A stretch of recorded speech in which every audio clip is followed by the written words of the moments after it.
I think we all understand what we're up against and why we need a change in this Senate seat.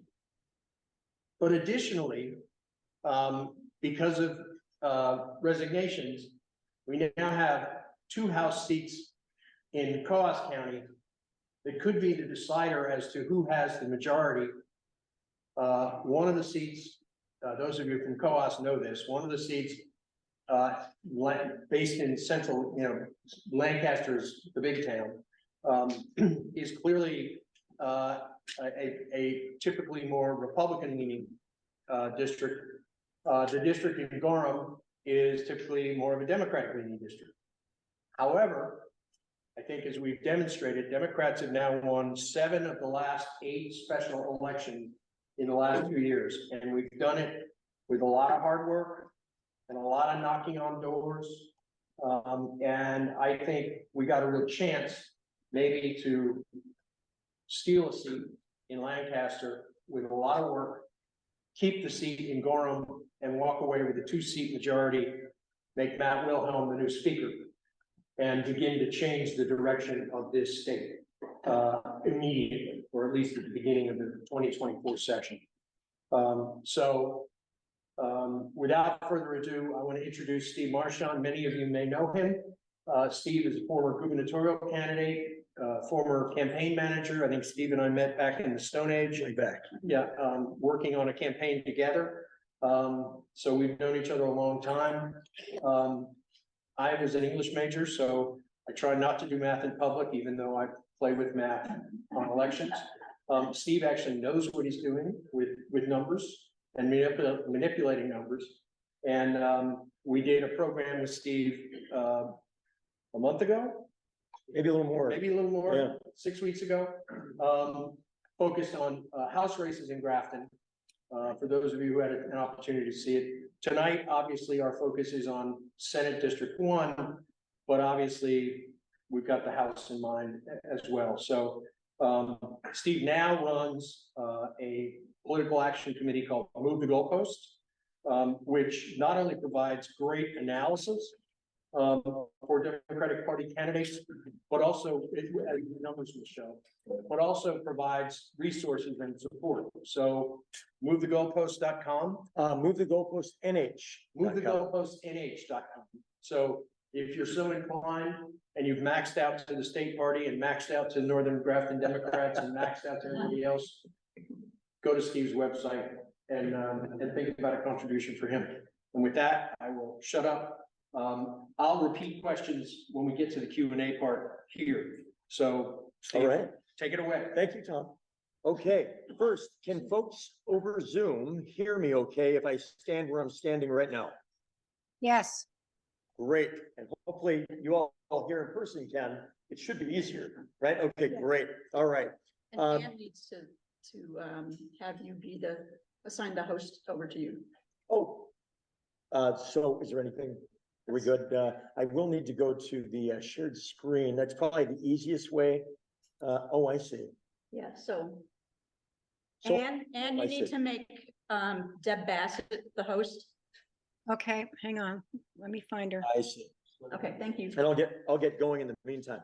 So this originally was supposed to take place a little while ago. And then I had Sorry. Oh, and then I had a little curveball happen. I ended up having a major heart attack about 8 weeks ago.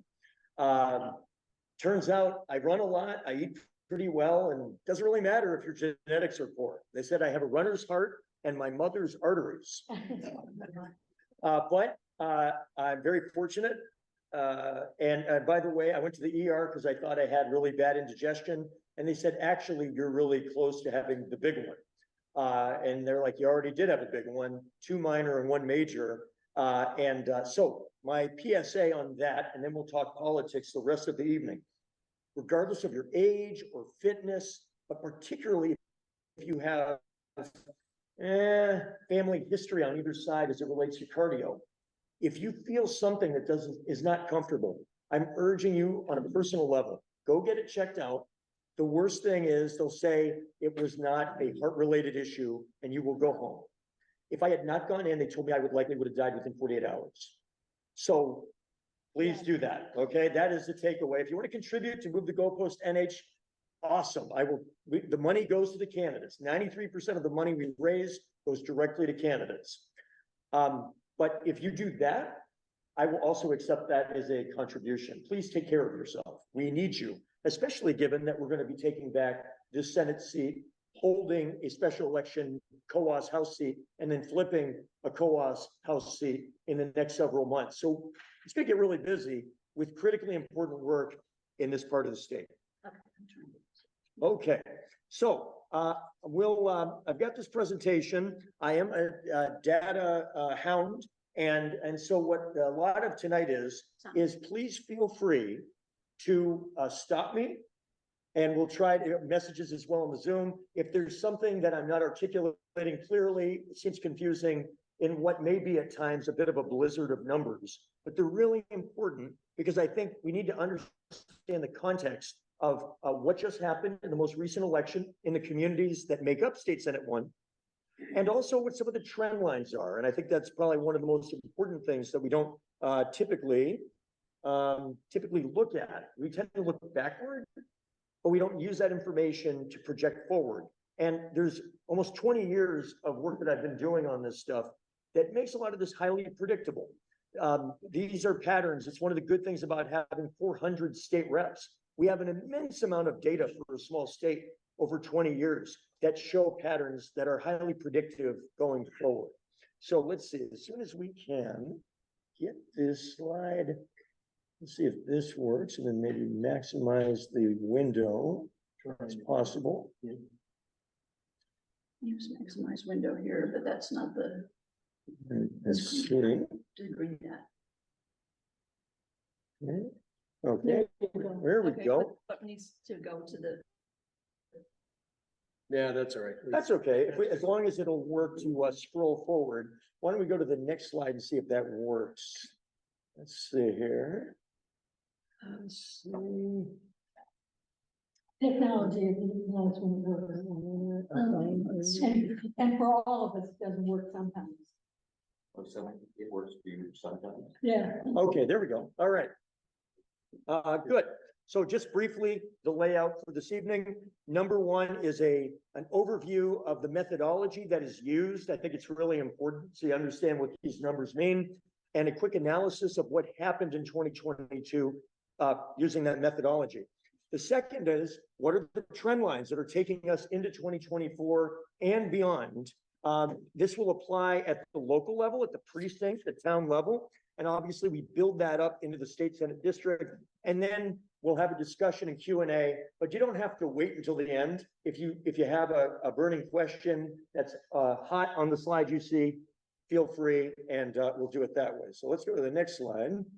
Okay, everything I'm going to talk about tonight is built off of something called the Partisan Voter Index, the PVI. And the PVI answers the following question: how much more Democratic or Republican a town, or in this case, a state Senate district, acted in statewide elections than the state did overall? So between 2016 and 2020, there were 2 presidential elections, 2016, 2020, 3 governor's elections, 16, 18, and 20. And there were 2 US Senate elections, 2016, the Ayotte Hassan race, 2020, the Mesner Shaheen race. Those were the 7 statewide elections between 2016 and 2020. You take out the third party, the noise, so that all of these elections end up being 1 Republican versus 1 Democrat. Recalculate it. And then it gets you the following number. Between 2016 and 2020, Democrats statewide in those 7 statewide races, general election, got an average of 48.7% of the 2-party vote. That's a really important number to keep in mind, 48.7. What does that really mean? Well, we win federal elections at this point regularly. I'm not saying it's easy, but we pretty much clean up on federal elections at this point. We have struggled with governor's races, as you know, and frankly, I know it quite well too, from my lived experience. But what happens is When you average it out, we tend recently to struggle a little more with the gubernatorial elections than we excel in the federal statewide elections. The net of that is we tend to be a little less than half of the two-party vote, 48.7. All right, so we'll go to the next one. So this is important. You're going to see a lot of things this evening that say things like D+3 or R+8. That is a PVI. That is what the actual partisan voter index is. For example, if there was a New Hampshire House district that was a D+3 district, that would mean that in those same statewide elections that I just described, that House district voted about 3 points more Democratic in those elections than the state did overall. So in that example, if a district was a D+3 in those same elections between 2016 and 2020, it would have done the 48.7 baseline statewide plus 3, an average of 51.7. That's a pretty good number. But as you'll see in a moment, a D3 means that we are favored, but not overwhelmingly so. There are many examples of a Republican winning in a D+3 and a Democrat winning in an R+3. The further away from zero that number goes, a D+10, an R+10, the less and less likely it is that the out party will be able to overcome the structural factors that exist at this time. Okay. Historically, and I've been doing this informally and increasingly in a more public way for about 20 years. This is what I do for fun. Districts, towns, or in this case, state senate districts that are between D3 and R3 that hug zero within 3 points are traditionally highly competitive. There are tons of examples of flips between the two. Historically, anything between the sixes, there's pretty good examples of swingability in good and bad ways for our party, obviously. Obviously, it gets harder. There are not a ton of examples on major races once you get outside of the sixes of the flip happening, of the out party winning. It happens, it's unusual. Steve, if I may, let me ask this question. In a lot of the national reporting about congressional races, Senate races, typically they'll use a district as a toss-up versus a district as a lean. Yes. One way or the other. Would you say that D3 to R3, is that a toss-up in that parlance, and the D6 to R6 would be a lean? Basically, like at the national level, they'll put districts into buckets like toss-up, leans, likely, safe. I do it more into 3 buckets, although your miles may vary. The 3 to 3 you should treat it like a toss-up. The 6 to 6, you should treat it as something like favored. I wouldn't say likely or leans, I'd say favored. And then anything beyond the 6, you hate to call anything safe, but it's pretty safe. So I put it in those 3 tiers. Same idea. We've got such small districts, especially in the House. Yes. They can really depend on the personality a lot. Yes. That's what we just saw in yesterday's election, isn't it? To some extent, the question, I don't know if folks could hear it on Zoom, but basically is, especially as you get into smaller sized races like New Hampshire House races, there would be more variability, more opportunity for outside factors like quality of candidate, effort, resources, than like a congressional race or a governor's race. Generally, that's true. In special elections, like the one yesterday in Rockingham County, that's very true because it's such a small turnout. It was an unusual date to have an election yesterday in Nottingham. So very few people would show up unless you pour in enormous resources, which the NHDP put in more resources than NHGOP. That's undeniable. That's one of the reasons why we've clobbered an awful lot of special elections down ballot over the last few years. For a variety of reasons, the New Hampshire Democratic Party has tended to take them more seriously, put more money into them, have more man hours of door knocking available to them, take recruiting a little more seriously. Republicans, frankly, don't have the resources that Democrats have had over the last 10 years and have been reluctant to pour their limited resources into special elections They try to hold on to them for a smaller number of higher ballot elections. That's their strategy typically. Okay, next slide. Okay, let's talk about the state senate, because that's why we're here tonight. There are 24 seats in the state senate. It creates a very different exercise than the 400 state house seats. This is entering the 2022 cycle, okay? Before election day last year, this was the makeup of the New Hampshire State Senate. I will give Republicans great credit, especially on the Executive Council and the New Hampshire State Senate. Their crafting of the districts in a gerrymandered fashion was highly strategic and highly effective. And what I mean by that is they minimized the number of seats that were absolutely bright red, safe Republican state Senate seats. What they sought to do was to maximize the number of the lighter shades of red on my chart. So basically, what we have entering the 2022 cycle, 5 of the 24 seats are R+7 or redder. It would be almost without precedent for a Democrat to win an R+7 or greater state Senate race. That's where the bigger the race gets, the more resources you would have to put in to overcome the structural barriers. R4 to R6, there are a ton of those in New Hampshire right now, 6 of them. About a quarter of the state Senate is that red, but not overwhelming. If it's a Democratic year, it starts dragging those races towards 0. If you have more resources and you have great candidates, they get interesting. And we're going to talk about some of those. But the one we're really going to talk about tonight, one falls, I'm happy to report, in the R0 to R3. There are 5 of those entering 2022 in New Hampshire. So think about that. 11 of the 24 seats in the state Senate entering 2022, almost half are Republican leaning, but vulnerable to other factors like quality of candidates, amount of resources, national dynamics that drag things up and down. It means that if it's a neutral year or Republican year, Republicans have built a pretty difficult to overcome majority with their districts. But if it's not a neutral year, if it is even a marginally Democratic year because of the power of the top of the ticket, suddenly a ton of seats that are in those light red start dragging into the highly competitive, even potentially Democratic favored direction. And I would argue we are in one of them. We are in that R3-ish zone.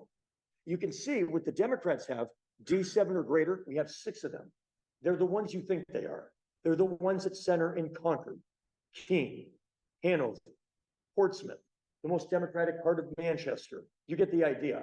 And then there's 2, only 2, that are potentially vulnerable Democratic held seats. Now, let's go to the next slide because it's going to explode. Oh, yes. Take a step forward. Towards the audience. Does that help? I see. Yeah, we're trying to get you. There we trying to go, make right sure- there. Okay, I'll try not to There move. you go. My French Canadianness uses much hand gesturing and action. I will lose 2 pounds during this presentation. Okay, this may be hard to read, but, oh, I'm sorry. Well, I'm sorry, maybe about to get to it, but I'm a little confused because the previous letter was pre-22, and now we have all the data from what happened in November of 22. Yes. So, good question. The question was, what I just showed you, including that graph, was 16 to 20. It did not include 22. That was the game, that was the field of play entering the last election. This chart I'm going to show you here is one final one that reflects the game entering 2022. One thing I'll say that will become more evident later is changes in these PBIs are glacial in speed. There are big changes that continue to occur in demographics in our different communities, indeed in the country, that shift the PBIs of the number over time. But they don't typically happen in dramatic fashion. So we'll get into some of that, but these aren't going to be very far off of what it looked like after 2022, with a few exceptions. And I did update it all for this district, which you'll see. So just very briefly, to give you context about where District 1 is. so you have the advantage here. It is entering 2022, it was an R 2.54 to be exact. That made it technically an R+3 because we round, but barely. It was basically an R 2.5. It acted 2.5 points more Republican in statewide races than the state did overall. So remember that number before of 48.7? It would be 48.7 minus 2.54, which would be 46.16. So it'd be about 46.2 was the average percent of the vote that Senate District 1 voted in statewide elections, in those same elections. You can see what I was describing earlier. The reason why, and actually, that's probably all we need on this one. We don't have to get into the other districts tonight, but I'm glad to answer questions about it later as well. So we go to the next one. Let's see. Okay, so here's what happened in 2022. The 10 most favorable PVIs for Democrats were the 10 that we won. The 10th easiest, and I use that in quotation marks, was won by the narrowest margin of any of the 10 that a Democrat won. It was the one in a suburban part, kind of west and south of Manchester. Shannon Chandley, she's wonderful. And she narrowly beat incumbent 51-49, Amherst, the town of Merrimack, Hollis, that part of the state. The 11th easiest seat, our 11th best target, we lost 51-49. Melanie Levesque, former state senator running against an incumbent. They take turns, and they take turns usually around 51-49. Her district includes some of the suburbs around Nashville. So the PBIs are extremely predictive. They reflect structures that are amazingly logical when you take a step back. 1 through 10 bluest, we won them. 10th, barely. 11th, barely lost. And then almost in a linear fashion, the further out the redder it got, generally the wider the deficit, with a few exceptions. So this stuff is pretty predictive. It means that we have to put in variables to change what the field of play is when we begin the exercise. Okay, so what happened in 22? The excellent question a moment ago. Entering 2022, the baseline was that 48.7. So here's what happened in 2022. We had 2 statewide elections. Tom Sherman versus Chris Sununu, Maggie Hassan versus Don Bolduc. Take out the third party, do the same math exercise and so forth. And the 2-party average for those races only, just 2022, was 48.37. Almost the same as the last 3 elections averaged out, but slightly worse. And it was in an extremely predictable pattern that's becoming the norm and that I would like to change, which is we ended up winning the federal race, thank you, Don Bolduc, with a little more room to spare than most projected. And Maggie ran a great race. Bolduc was a really good matchup for us. The gubernatorial race, Tom was a good friend and he put his elbow grease into it, and he got the 2-party average. He got around 44, 45 when you take out the third party. Obviously, that led to a double-digit defeat.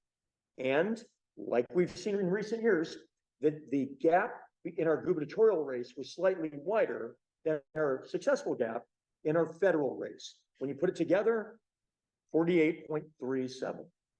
It is not an exaggeration to make the following statement. The difference between our top of the ticket getting 48.37 and if they had been able to hold 48.7 from the last 3 averaged out is the difference between being a couple seats short in the New Hampshire House and having the majority. Because there are several House districts that we lost by fewer than 25 votes. And that 1/3 of a point, that 0.33, there's a ton of data to suggest this very tight relationship between performance at the top of the ticket and the accompanying performance at the bottom of the ticket. How direct? Generally, for every additional point averaged at the top of the ticket does better, it translates into about 2/3 of a point better performance for the same party down ballot. And we would have picked up probably another 5 to 10 seats if we had simply gotten to 48.7. this is why, this all really matters, and it's why the math is, I find it exciting, because if you can count it, you can measure it. If you measure it, you can change it. But if you don't count it, it's real hard to change it. So these are the margins we're talking about. Okay, so let's talk about, oh, that 5's a typo on my part. Ignore that. So Senate District 1, what did it look like going into 22? What did it look like coming out? Entering the 22 cycle, the PVI for Senate District 1 was R 2.54. We mentioned that earlier.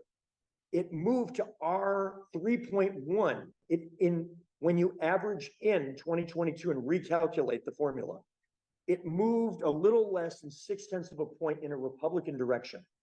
Does that make sense? It acted 0.6 of a point, the district now with the new average, more Republican than the state relative to what it looked like entering the 2022 cycle. And Steve, just to be clear, that change doesn't reflect Gendron versus Tucker. It only reflects Statewide. the governor's race and In the US Senate, and then because it's part of a larger formula, presidential. We traditionally, I include the last 2 presidential races. So what will happen after the 24 cycle is I will dump out a few of the older ones, and it will be 20 through 24. But for this one, it'll be 16 through 22. Certainly, that's a better, more predictive number. So that's the very specific answer to what happened after 22. It moved a little more Republican. So these are a handful of examples, and in the Q&A, we can get way into specific precincts if you want. But one logical question is, well, why? Like what happened at the granular level? A couple of examples. Berlin, which we need, and I say we as in a state party, we need to talk about the Berlin area, Berlin, Gorham, and surrounding communities. Trump did not create some of the national dynamics that are changing the coalitions of the 2 parties, but he did accelerate them. And one of the major accelerations that has been going on now for more than 15 years is the move of blue collar voters, and particularly blue collar traditional mill towns, from Democrats to Republicans. By the way, he also has accelerated the trend of suburban voters that had been the backbone of the Reagan coalition in the 80s, and is now one of the fastest moving to the Democratic Party, and frankly was the #1 reason why Joe Biden eked it out in 2020 over Donald Trump. It was not non-white voters, and it was not blue-collar voters. The thing that he made the most progress in was suburban voters. New Hampshire has one of the highest percentages in the country of its population that is suburban. That bodes well for a lot of elections going forward, particularly some of those really close state Senate elections I mentioned that are extremely suburban, Manch suburbs, Concord suburbs, Nashua suburbs. In this district, there are a few examples we'll get into where that dynamic is also helping us, but not to the extent of the Hollises and the Amhersts and the Merrimacks. We do have more examples of blue-collar voters evacuating the Democratic Party. That is a serious thing we need to address, and in this state Senate district is arguably the #1 variable that we need to get our arms around. And it would not be fair, in my opinion, to ask the activists of District 1 to deal with that alone. This is a national and state trend that requires national and state support for districts like this in order to address it properly. Colebrook, if it moves more than about 1.5 points in an election cycle, that's a pretty big move. These are pretty glacial typically. I want to give a couple examples. Berlin moved more than 1 point towards the Republicans. It remains Democratic, but not by much anymore. Colebrook and most of the northernmost part of Coos County has been flying in a Republican direction. And I have family in Pittsburgh and Colebrook and West Stewartstown, and I report that they see this too. In Bethlehem and some of the communities in Grafton around it, Littleton to some extent, but Sugar Hill and Bethlehem and some other towns in that area are the ones that are moving rapidly, very rapidly in a Democratic direction.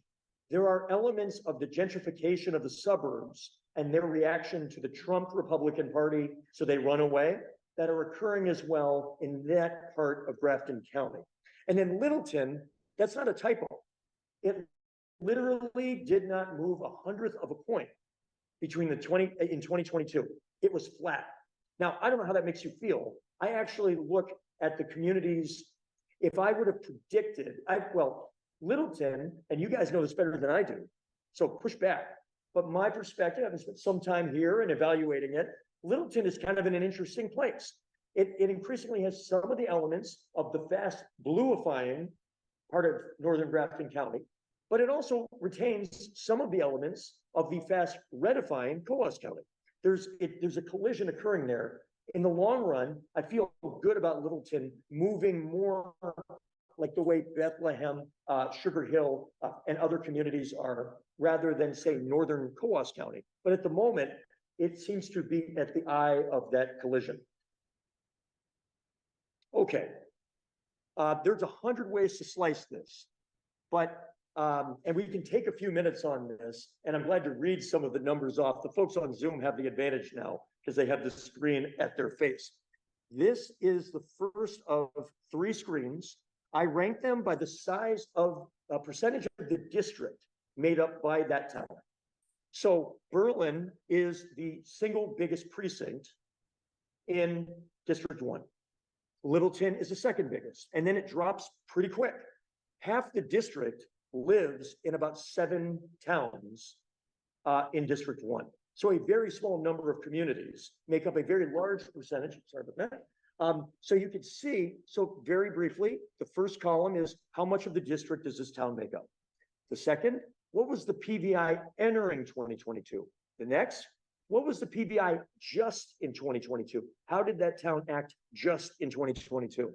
Then the next one is, what's the delta? What's the difference between how it's been acting lately and how did it act in 2022? I tried to color code it a little bit to provide some sense to it. Obviously, the blues, and there are some of them, for example, if you go down to Bethlehem, which is the 6th largest community in this district, it moved a lot. It moved 2.81% more Democratic. It acted 2.81% more Democratic in 2022 than it had been recently. You can see Littleton was dead zero. You could see Berlin moved quite a bit. Actually, in 2022 alone, it actually acted R plus 0.8.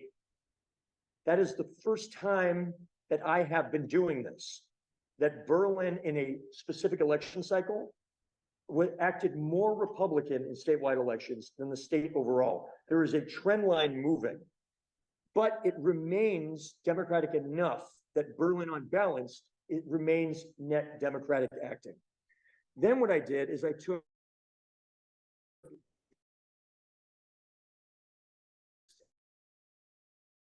the same order as your ballot: governor, Senate, Congress, Executive Council, State Senate, State Rep, and then if you had a flotarial district, there are very few here, then I added that as the last column. You can see the very few. And you can see the pattern is almost identical for all of them. We struggle in the governor's race. We rebound by double digits in the next one down, the US Senate. We generally retain whatever we get in the US Senate in the congressional race. And then we end up somewhere higher than the governor's race, but lower than the federal races for the rest of the ballot. And there are 20 years of research that make the following statement true. It is great for our federal candidates to be successful, not just because they win their races and do a good job and so forth, but because they have a non-zero impact on down ballot candidates. But the reality of all the research is that the gubernatorial candidate has wildly outsized impact on down ballot state races relative to federal candidates. People, for better or worse, are able to separate in their heads how they feel about the US Senate choice, even the presidential choice, and definitely the congressional choice, in a way that they either don't or won't separate in their head between how they feel with governor and how they feel with everything else state level. It kind of makes sense when you think about it. One is state level and the others are not. So people treat them differently in New Hampshire. When you hear in other states, there is some of this. In New Hampshire, and there's been research on this, New Hampshire has more of this bipolar look at how they feel about their elected officials than most states. So we root for our federal candidate. We volunteer for them. We give them money. Yes, we need them to win. But if we really want our state senate, executive council, and state reps to maximize the wind at their back or minimize at their face, it's maximizing the power and success of our gubernatorial candidates. And you can see that pattern. The numbers are a little different because the towns are all different, but it's the same pattern. And if I showed you the entire state, it pretty much beat the exact same thing. So now we go down to, they're ranked by the size. So the second screen are those that are generally between about 1.2 and 2.2% of the district. You can see that some of them, like Dalton was kind of one of the more interesting ones. I believe Dalton is in Coos 1, that House district. And given that that has suddenly become the most interesting place in the world, for taking the New Hampshire House back, that seems to be where we're going here. Coos 1. Dalton, which is not the biggest town in that district by any means, did move in a Democratic direction in 2022 more than most communities in New Hampshire. I think it's worth kind of, not tonight, but it's worth kind of getting into that a little bit, because if we're going to try to win that state house special election, understanding if that's a data blip or if there's something more interesting going on could be extremely helpful in what could be a very close election. Yes. See me afterwards, it's a blip.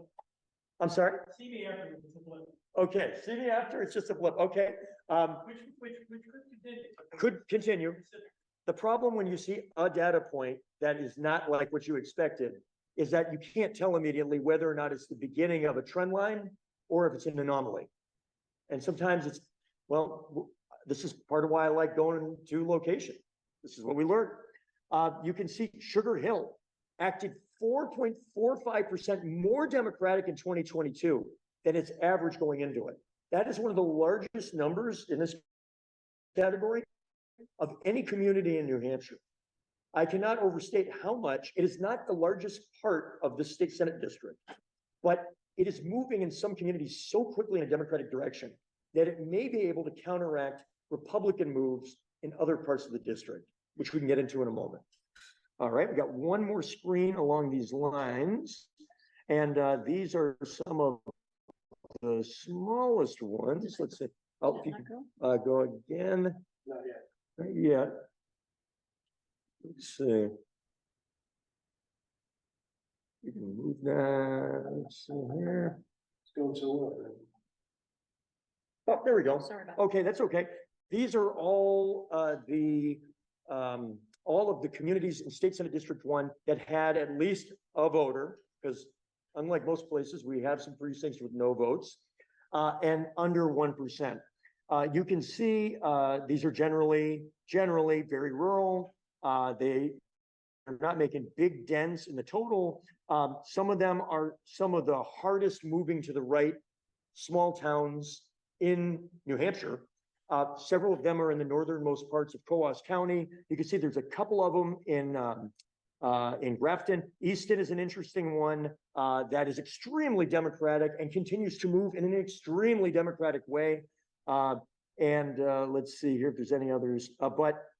Yeah, that's what those are. Those are our smallest communities in the district. Okay. Oh, sure. Yeah, Henry. On your statistics, if you want to go back. Oh, sure. Just using Stratford for an example, Democrats for governor. Yes. 39.7% Democrats. Is that the percentage of all the voters who voted in that election? Or have you done the calculation taking out the third parties? Taking out the third party. So if you took out everything but the number of votes the Dem and the Republican got, and then you recalculated the world with just those voters, 39.17% of the two-party vote went to Tom Sherman in Stratford. So 61 or 60.83 went to Sununu. Yeah, the actual number, like if you went to the Red Book or on the Secretary of State's website, would be slightly different because there's always some write-ins. Some cycles we have a libertarian that gets between 1% and 5%, these sort of things. But this allows it to remain apples to apples across election cycles. Steve, we have a question. Oh, yes. From the web. And I'm not sure whether there's any way for you to tell just at this moment. But the question is it, what impact, or is any of this impacted by new residents moving to New Hampshire for COVID? You know, during COVID, obviously, we had an influx of people coming from New York and Connecticut, moving into the state. Basically, that is part of it. I don't know what so much the COVID, that's an individual story. But basically, there's two reasons why these numbers move. You could say three reasons. One is the transformation of an already existing voter. Two is the introduction of a new voter to the area. And the third is the moving out. So it could be a net drop in the total number of voters. They could move out, they could pass away, they could stop voting.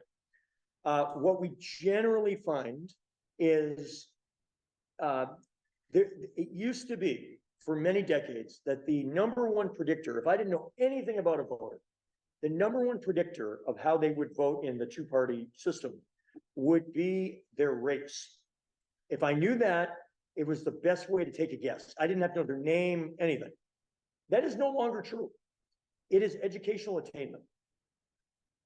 And indeed, we're finding that even across races, across genders, across ethnicities. It's not none of these are perfect, obviously. Everybody's an individual person, but it's a pretty it's becoming extremely predictive.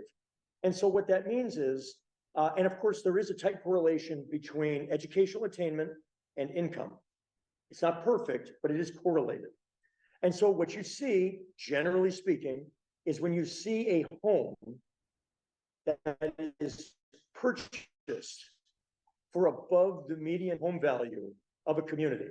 If I don't know anything else, there's a pretty good chance that that person is either a Democrat, or at least they're open for business to voting for a Democrat. And the same is true on the other end of the income scale. Again, not perfect, but we live in a world of finite resources where we're trying to quickly figure out where to put resources to target either new voters or what voters are open and available. The kind of flips, the ones that are transformational, is kind of what I described earlier. Folks on the lower end of the income or educational scale are trending out of the Democratic Party to the Republican Party, and vice versa towards Democrats. Yes. Can you say that again in English so I can understand? Yeah.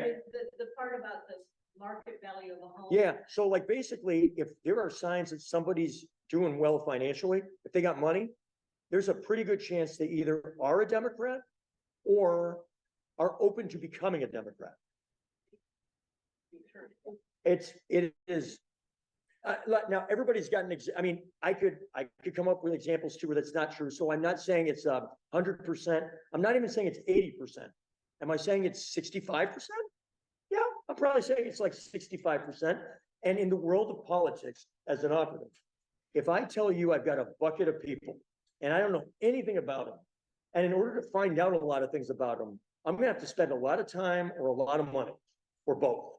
But there are things that are predictive that allow me to very quickly, without spending a lot of time or a lot of money, that I can begin to quickly sift people into likelihood of being receptive or unreceptive to our brand, our candidates, our message. That's going to save us time and money because we'll never get to everybody. So we try to find ways to use data to simplify the task and make it faster and cheaper. So just to amplify what Steve is saying, don't think about the person who's buying the $1 million or the $5 million home on lakefront, okay? That's not what he's talking about. What he's talking about are folks who are doing better. They're maybe making, you know, high 5, low 6 figures and doing well. Whereas they 20 years ago may have tended to be more Republican, today they're tending to trend more Democratic. Just like, as Steve said, educational attainment. It used to be that Democrats did better with blue collar workers and union members and sort of middle class folks. And you know, if you had a college degree or you know, more than a college degree, graduate level, that you tended to vote Republican. And that's completely just about flipped. And you can see it in these numbers. in the communities where you've got higher educational attainment, like Sugar Hill, you're going to see more of a trend toward the Democrats. One other trend that I would throw, back when I was actively doing media consulting and campaigns, in the 80s and 90s, we used to joke about the fact, and it's still true today, that there's a gender difference, and it's obviously only been exacerbated by the Dobbs decision and the increasing Republican impetus to eliminate women's reproductive health opportunities. But even 20 years ago, women tended to be, it wasn't so much party as it was women tended to be far more, and I'm going to offend every man in the place and win the affection of every woman. Women tended to be more informed voters. They tended to decide later because they were looking for information. And so very often, when we were trying to persuade women in particular, you would have to do it in the last few weeks of the campaign. Men tend to treat politics the way we treat sporting events. If you're a Patriots fan, you're a Patriots fan, whether Tom Brady is, or Mac Jones is the quarterback, whether you're, cheering on Super Bowl victories or throwing stuff at the TV because they've just blown another close game. So men tend to be early deciders because the issue is whether they're Republican or Democrat, that's who they are, and that hasn't tended to change again until recently, as education and income tended to be more important than whether you were a Patriots fan or not. All right, any other questions on this? Otherwise, we'll move on here.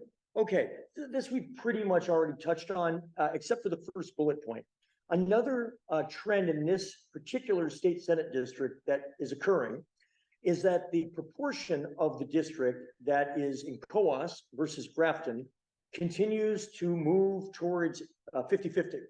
So in 20, so it's around, that number is actually even a little tighter now. So it's about 53% Coos County and about 47% Grafton County. And if current trends were to continue, certainly by the end of this decade, Grafton may well have the majority of the voters before they redistrict again in 2031. And this is related to the trends that have come up a few times tonight already. People are generally moving with resources, with money, with certain profiles. They are finding Littleton and some of the environs around it an increasingly attractive place. It's not just sort of trying to get younger people here. The story of New Hampshire is, as much as we talk about trying to get young professionals to come to New Hampshire and start their business and so forth, we love that. The reality is that we remain really good at getting older people to move to New Hampshire. Our median age continues to increase, and older people that move to New Hampshire generally have more resources at their disposal. They're making a conscious, voluntary decision to move to New Hampshire, which has a low tax environment, especially if you play the property tax game correctly. You can do it is a cheaper place in a lot of ways for, and the interest and dividends tax is about to go away. There's a lot of things working that, whether it's the intention or not, are actually encouraging more relatively affluent, older people to move to New Hampshire. The irony is Republicans are often the ones that are pushing the policies that make that so, but the people that are moving that fit that demographic are rapidly becoming reliable Democrats. Thank you, Republicans. A couple hands. Yes, Henry. Getting numbers for District 1 vote now, 53% or 41%. I assume that's based on some recent election numbers. Oh yeah, that was before, that 53.9 to 46.1 breakdown was prior to 2022. I did a quick, as I was trying to update it, it's even, it appears to be a little tighter, more like 43, 47.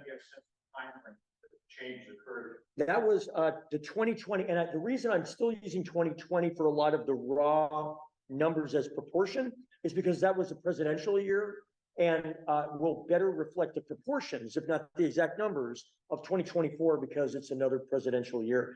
The people that vote in a presidential year have a pretty different profile from the people that vote in a non-presidential year. Many more people vote, and the type and the type of people that difference that come out in 20 and 24 and not 22 tend to be lower information voters. The folks that come in on the presidential because they're driven by the presidential vote, and that's what we're entering in 2024. Two quick things. I mentioned both of these already. One is over half of the vote comes from 7 towns: Berlin, Gorham, Lancaster, Whitefield, Littleton, Bethlehem, and Haverhill. It drops real quick. So when any of these communities sneeze, the district gets a cold because they're going to have disproportionate impact on the overall numbers because they make up such a big percentage. So every time we make any progress in any of these communities, it's going to have a disproportionate positive impact on our candidates in this district. Yes. So just to comment back to the couple minutes we were talking about the migration, this seems to me, you know, when you come to the margin, really important to do 2 things with one, to convince them to keep voting as they get older, meaning change their registration to their new state, and then for those migrants who still have a second home, selectively telling the right people that right now the laws here are quite favorable to people who can self-declare that their domicile is where they choose to make it. And, you know, in my own personal case, look over Kathy found, just make sure that no matter how you are harassed, bullied, threatened, or whatever, that in fact it is your right to vote in a purple state where your vote matters if you have a house somewhere else. Good point. Both of those good points. I would also say the flip side on the migration patterns is that we are finding that blue collar voters are not replacing themselves in key districts, and it's not just in the North Country. It's generally true in mill towns like certain portions of Manchester. I grew up on the west side of Manchester. That my mom literally worked in the Pandora Mill, and my dad had an 8th grade education and swung a hammer. They're both French Canadian immigrants who moved down to Manchester in the late 1960s. They became naturalized and now regularly, but the wards in Manchester that are seeing the flat line in the number of voters are the blue collar wards. The wards of Manchester that are seeing increases in the number of registered voters and then actual people that come out are the more affluent wards, like the North End of Manchester, which indeed, I mean, to give you context, there were, I think, twice as many people that voted in wards 1 and 2, which is the more affluent North End, than in some of the wards on the west side, which are blue collar immigrant communities. So the upshot is not only are we seeing increases in sort of the upper income, upper education voters as a percentage of the pie, we're also seeing a decrease, which is just, you can see the acceleration of these trend lines very quickly. If we're in Claremont, this is highly problematic. In Berlin, this is highly problematic. In Hollis or Amherst, this is highly favorable because of who lives in these different communities. If I can, I don't know whether the folks on Zoom heard the comment, but just to repeat, if I can sum it up and correct me if I'm wrong, essentially the idea is that when people move to New Hampshire, that it's incumbent upon us to reach out to them, keep them involved, hopefully keep them activated. And I wanted to add 2 things, and one of which I think Northern Grafton Democrats have done a really, really good job on. I think whether it's people who are moving into New Hampshire for the first time and still sort of figuring out creating a community for themselves. But I also think the pandemic isolated everyone so much that I believe that there really is sort of a desire, a little bit of a fear and a little bit of a desire to regain that sense of community, regain that sense of connection, so that and hopefully not to offend anybody on Zoom, we're really happy you're here. But I think the more we can start to do more in-person things, the difference between being able to go door to door in 2022 and not doing it as much in 2020, I think is reflected in some of the vote totals. The other thing I will say is I think that also helps in terms of what the gentleman was talking about in terms of people, and I've seen this in my own community here in Canaan, down in the southern part of the district, where people literally want to vote Democratic. Even people who've been lifelong Republicans now, have been turned off by what they've seen, but they're afraid.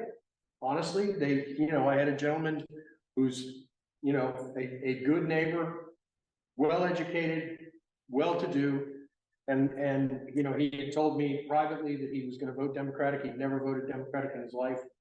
And I asked him if he'd do a yard sign, and he said, "No, I'm afraid. I don't want to attract the bullies."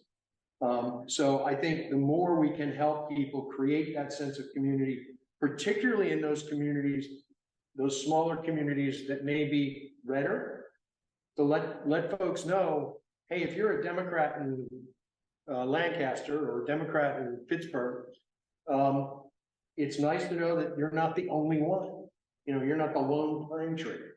So, the more we can do that, the better.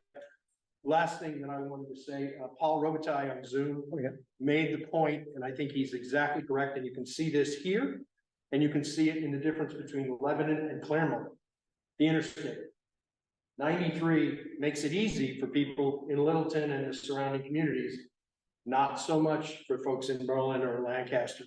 And the same thing, the difference between the growth of Lebanon and Hanover versus the growth of, or the lack thereof for so long in Claremont, was the fact that 89 went through Lebanon and Hanover, and Claremont kind of got left behind for a long period of time. They seem to be on the right track now, and good for them, good for the folks in Claremont. But placing the location of interstate highways can make a huge difference in terms of the long-term growth of the community. That's true. We've got a few things coming up in the chat. Do you want to? Oh, okay. Well, you want me to, I'll keep going. Yeah, I'll get another slide or two. We're almost done the slides, and then let's see. So ready for the next one. Let's see. Oh, we're getting there. Yeah. Maybe if you click on the side. Yeah. One moment, please. There we go. Okay. Don't have to spend a lot of time on this. It's basically the same data that we saw earlier, except for I've resorted it by PVI. So, and you can see the color coding. These are at the top, the most Democratic PVI towns in the district, just to give you some idea. Obviously not alphabetical or by size of district, but you can see that Easton, Randolph, Franconia. We haven't really mentioned Franconia explicitly, but Franconia is like a D13.5. And it's more than 2.5% of the entire district, which I don't know, that doesn't sound like a big number. It kind of is. There are only a couple of towns that are more than 7%. So when you start getting to that range of towns that are between 2 and about 6% of the full district, you accumulate those and they start adding up pretty quick, especially when you've got like a D+13 kind of thing. Because when you're getting like, look at Tom Sherman. Tom in Franconia got 55.7%. It's actually one of his best numbers in the entire state.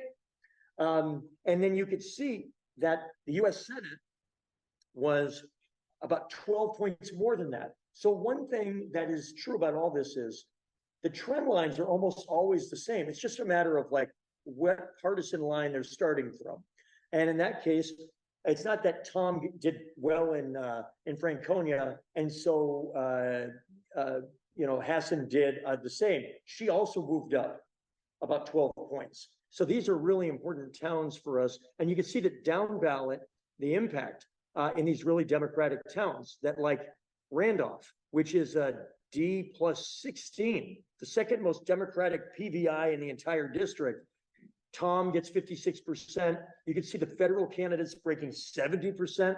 But then, even though it floats back down a little bit, like that same trend line I described for executive council and so forth, it's starting at such a high stratosphere that they're still enjoying big win margins in these towns. A lot of this goes back to the PBI is a big part of what's baked in the cake. And we can do things with them and they move over time.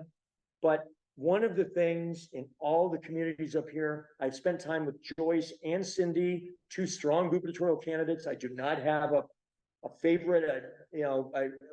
I think both of them will make quality nominees. I honestly have no idea who will win it. But I'll tell you what, rooms like this will never have more influence on your gubernatorial nominee and hopefully eventual governor than right now. Joyce and Cindy, and I have fought these wars as a gubernatorial, as a manager and as a candidate. Once you are the nominee, we have to assume that you're all going to vote for the Democratic nominee. Because if you're not, then let's all just go home. But right now, when you have Joyce and Cindy, who are in a lot of ways very similar, broadly speaking, profiles as candidates, this is not a generational divide. There does not appear to be an ideological divide. They're both women. They're age-wise not a completely different generation. You don't have a Bernie versus Hillary thing. There's none. They're even from two of the three biggest communities. One was the chief executive of Manchester. The other literally has the word executive in her title. I mean, they're not stylistically, I would argue they're pretty similar. Like, figure it out. Don't rush. If there's one you think has a better chance of competing in the general election than the other, and you're confident in that, then you should jump on that train because they need all the help they can get. But to me, there's only one thing that matters, and I've told them most of to their face, so it's nothing I haven't said. The only thing, given everything I just said, that matters: who is a better general election candidate against almost certainly Kelly Ayotte? That is the job. Whoever wins, if it's either of them, will do a great job. I defy anybody to tell me the ideological divide that makes one obviously better or worse than the other, depending how you see the world. It's just not that kind of election. Who can do better against Kelly Ayotte? I don't care about anything else, because every extra point we do better against Kelly, hopefully 51% or more, in that general election next year has a direct impact on all of these numbers. We're going to spend so much time and money to help state rep, state senate, executive council candidates try to win important races. You would save so much time and money for every additional point the gubernatorial candidate does. It's almost impossible to spend enough money or time to match what an extra 5 points of performance by your gubernatorial nominee would do. It sounds clinical the way I'm looking. They're both great. They're both friends. That's all that matters, in my humble opinion. And that's my message about that. And it really matters. I see a hand. You're probably not going to answer this, but you said you don't have a clue who will win between the two. I have a favorite. I think there is a bit of a divide. Are you willing to say who you think would do better against Ayotte? I have no idea right now. I don't think it's clear at all. And I am surprised, to be very candid among friends, I'm surprised how many people think it is obvious. I mean, I'd like to think I know this stuff pretty cold. I've been around this for 20 years. I've actually been a candidate for governor. I've actually been a campaign manager for governor. I do not think it's obvious at all.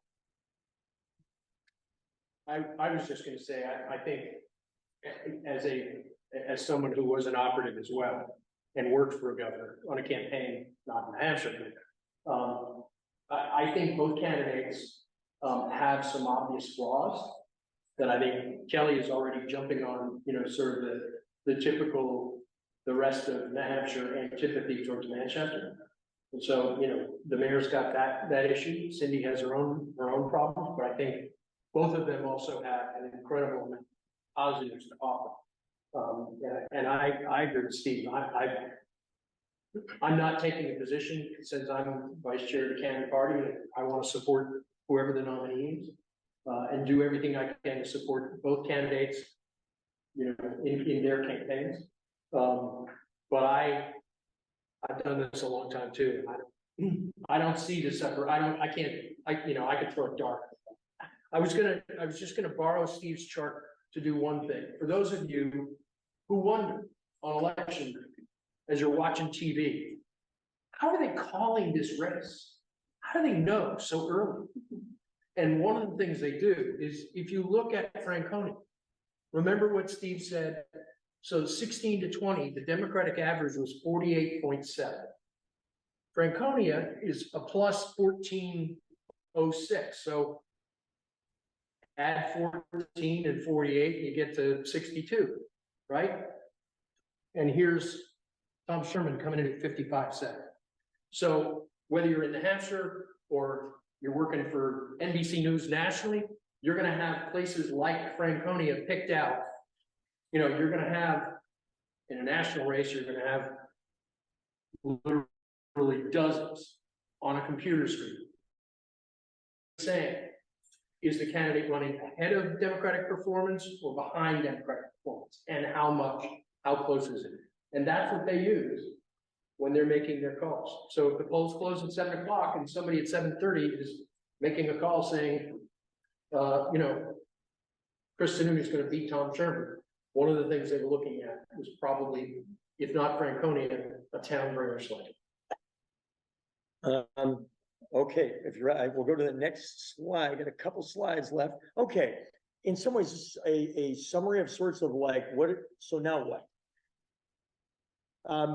Broadly speaking, think of this state Senate district as three buckets, three profiles. One are, and this is going to ring a theme you've heard tonight, democratic growth opportunities. These are the places where generally the PVIs are already pretty good or moving quickly towards us. In many of these cases, the population appears to be growing, which means if you've got the piece of the pie getting better and better, and the size of the pie is getting bigger and bigger, well, that's the first place you should be hanging out, because there's more votes to grab. Broadly speaking, they are in this part of the district, and they have the characteristics I've just described, and they represent roughly a quarter of a presidential year vote. Okay, then the next one. Let's see here. Oh.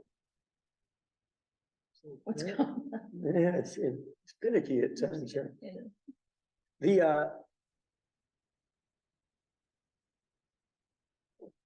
The second one, I'll start describing and then it will pop up.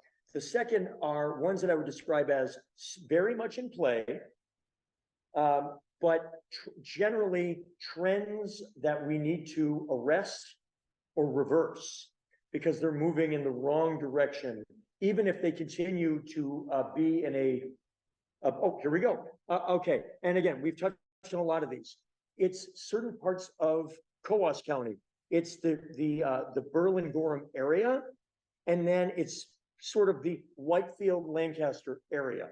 Of course, these are also the population centers of Coos County and two of the three most important population centers of the state Senate district, this area being the third one. The Berlin-Gorham part of Coos continues to is far bluer than Western Coos County. But the western part, the Whitefield-Lancaster, really in some ways, including the Coos 1, which again will be a very important discussion, a lot of people in southern New Hampshire are suddenly going to become very interested in southwestern Coos County. We're about to provide tremendous levels of education to people that up to this point have said, I went to northern New Hampshire, Steve, and my aunt is a retired dairy farmer in Pittsburgh. My grandpa lived in West Stewartstown, and another aunt who's since passed away lived in Colebrook. And I'm like, oh, really? And they're like, yeah, I went to Franklin. I'm like, don't be saying that. Don't be saying that in Franklin or north of Franklin, or else you're not going to be making, that's kind of insulting, frankly. And I think that this is going back to the party, people like myself, our gubernatorial candidates. It can't just be this. Like, they need to be coming and doing stuff like this. Like, it's an idea without resource, a policy without resources is called an idea. right? A policy proposal with resources is an actual effort to make something happen. If we're gonna make this state senate district, it is difficult to get to 13 state senators, a majority, in January of 2025, if we do not win this district. And it is with that intensity that we need to be helping recruit, helping support, financial horsepower, people power, attention, whatever it takes. Because it matters just as much as some suburban district out in Bedford or Amherst or Merrimack. It's 13, it's 13. And this is one of our best shots that we don't already have to turn it into one. And those two House races, those two specials that are gonna happen are critical. Absolutely. Foundational for the Senate district campaign. I think it's an investment, not just to hold a Democratic seat in Gorham and to flip what could be a majority making seat in Coos 1. It's also an investment in this race in 2024 is how I look at it. Both of them are obviously important parts of Coos District 1, or rather State Senate District 1. So like we should be acting like that. And I certainly will do what I can. And I think others will wake up if they're not already there. We should try to wrap that. Yeah, last one, I think one more slide. Okay, okay. And then the largest part, roughly, it's about 40% of the district, and it is the hardest to geographically put in a box, is rural Coos and rural Grafton. There are a lot of time tonight, I've described the northern Grafton towns and Coos demographically different, but that's not altogether true. Interior Grafton, for lack of a better term, and northern Coos County are shrinking as a percentage of the district, but the demographics nationally and statewide are definitely happening in this part of the district. And honestly, as I said earlier, we need to make this party statewide rural strategy. Nationally, we need to be doing this as a party, because if we sort of just, hey, we'll just bring up the score in urban and suburban centers, it means that we have no margin for error. It also means that we are disrespecting large swaths of the country and our state. And it means that there are specific policies that we are not addressing because we are ignoring certain types of communities in our state and our country. So and it also, at least for now, remains the largest chunk of the district. So if we're not making inroads here, we don't have to win this, but we can't be getting 37% in this part of it, or else we're just asking too much of the other 60%.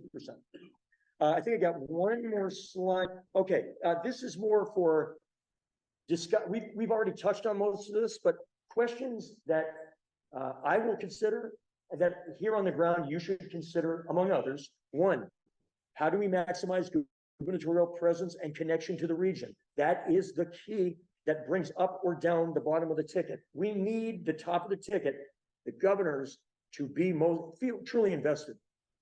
Two, based on all this information, what are the characteristics of an ideal state Senate candidate for Democrats in District 1? Key point, back in the 90s, there was this book called What Color Is Your Parachute? And the basic gist of it was this: too many people, when they're looking for a job, focus on what is available and then work from there, rather than say, what would my ideal job look like? And then start with that. It's basically reverse it, right? It's sort of the same thing here. Rather than just be like, who's willing to run?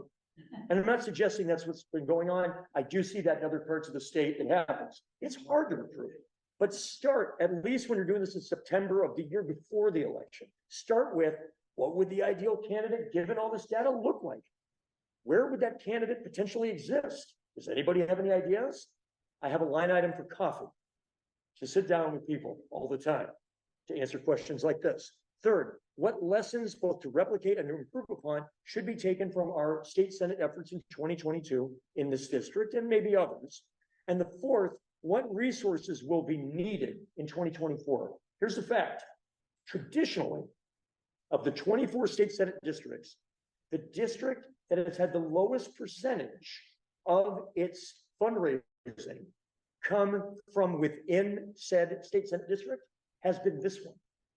You can understand why, like, a district that's based in Portsmouth or Durham or Nashua or Hanover or Keene or Peterborough, there's just more money sitting around, and it's easy to make the pitch because it's for your own seat. One of the things that we have to do is obviously maximize the resources available within the district. But it's a fact. If we're going to act like this is as important as it is, then I would like us culturally as a party to have more people in Portsmouth, where my good friend Rebecca Kwoka is the state senator and literally didn't have an opponent in 2022 and will win by between a zillion and 2 zillion points in 2024. The district has Portsmouth, Durham, and Newmarket. Come on. And let's take some of the resources in the wealthiest communities in the state that often are the most democratic, and we need to transfer some of that. And that's an education process to the places where they will do the most good in the races that matter the most. I got one more slide, I believe, and this is just a state Senate one, just something to keep in mind. This is not for today, but it's something to think about. Those 7 dates were the 7 deadlines for Edie Tucker and all state Senate candidates. These are all from 2022. There's some deadlines earlier, but she wasn't a candidate yet. It's not really relevant. So on June 20th, the first sort of significant deadline, she had recently entered the race. That's how much she raised up to June 20th on the left. And that's the total up. So it's the same, obviously, for the first date. And you could see 2 months later, we had another one. She had raised another 36,000 in those 2 months. And you see the grand total. One of the things is, it is something I would like to do a lot better as a PAC in 2024.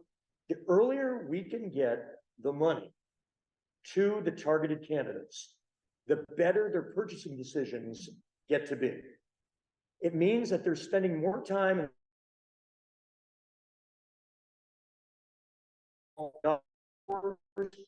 voters. The state Senate candidate's time is the most precious resource. There's only one state Senate candidate per district. Their time is incredibly valuable. They communicate and make the biggest difference on a voter-to-voter basis. If they're spending September and October begging for bucks, it means they're not doing the things that they could do best. So I think one thing as a party, the candidates, local and county committees, people like myself, to the extent that we can live that idea and push up the money sooner, it also allows you to make purchasing decisions not in a more expensive, replacing the lack of time by spending more to rush things. You blow a lot of money that way, like you do in life. When you get the money earlier, you can make decisions where you're not paying a premium to rush things. And that means your money goes further. So I'd really like us to hit that, including in this district. She raised, look, that was a good chunk of change. Unfortunately, I mean, you could see a lot of it came in. Look how much of it came in October. I mean, it's a huge chunk of it. How much better would it have been? And I could say this for all the races.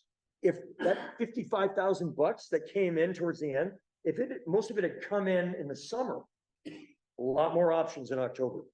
And that's the last slide. And I know this has taken a while and it's very dense. And I appreciate you sticking with it. But I think it's really important. And I think a lot of other folks that don't live in this district share my view, and they need to, because we need to win this race. And I just think that. Absolutely, but I need to say to the Northern Grafton County Dems that are in this room, that when you get a call to go out and do some canvassing in Haverhill, you say yes. I had no clue that Haverhill was as big a town as it was in the county. And James, you are lucky because all these people are going to help. The biggest Grafton District 5 too. Yes. Yes. If I can just add, as a vice chair of the county committee, one of my tasks is to head up the candidate recruitment committee. The great thing is in this area, we have Sue, who is secretary for the Democratic Victory Campaign Committee, the House Committee. We have James, who stepped up to be the new chair in Haverhill. We have Jared, who is not only a great state rep, but is also willing to go anywhere in the county and now anywhere in Coos County as well to help, whether it's recruiting or campaigning or door knocking or whatever.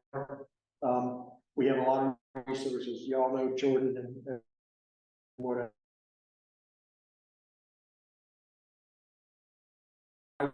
will say, if you need help persuading somebody, or you need help with somebody who needs a little training, please don't hesitate to call on the county and me personally. I think if you need it, Sue, Jared, James now, everybody has my email, so I'm easily reachable. And this race, the two specials, hopefully this fall, and the Senate race next year are going to be critically important. It was 14-10 Republican advantage in the Senate this last time. If we could pick off 2 seats and make it 12-12, it would make a huge difference in terms of what legislation, what we could put on Chris Sununu's desk and force him to sign or explain to voters why he won't.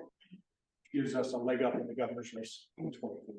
Yes. Sorry, real quick, I know you don't have a slide about carries, but I think it was greater than 115, and it was the 70, I think 70 grand that came from Sununu to Hennessy to her at the outset. But I forget what her total number was. I don't recall off the top of my head, and obviously that matters, right? I mean, when it comes to the money for any race, there's 2 ways to look at it. One is how much money would be necessary to run the campaign you would like to run. And then above that number, at a certain point, the marginal utility, the value of the dollar above that starts to decrease. And that's where ideally you would be spreading that money in ways in other races where that marginal value would be greatest. But the other part of it is the relative. How much money do we have in a race versus our Republican opponent? And one advantage she had, as best as I could tell, she had tremendous, how do I put this, party structure advantages in her party. And this is also where when you have the governor, a lot of good things happen politically. I mean, you have tremendous advantages. I'm teaching a class at the Carsey School at UNH on campaigns for how to make impact and build campaigns. And one of the things is we talk about the 4 types of influence.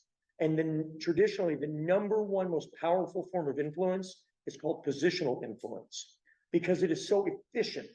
And it basically says, well, if this person with this title says, please call me back. We all have them in our life. It could be your mom. It could be the governor. It could be your boss at work. It could be a lot of people, but they have a position. And just by the nature of their position, they carry tremendous influence in your life. In this entire conversation we're having today about politics, more than US Senate, more than Congress, more than anything else, more than president, it turns out, the governor, and even the nominee for governor, right before they become governor, that positional influence just seeps all over these spreadsheets. You see it all over the place in the same way in almost every community in New Hampshire, including fundraising. Thank you. Thank you. All right. Thank you, guys.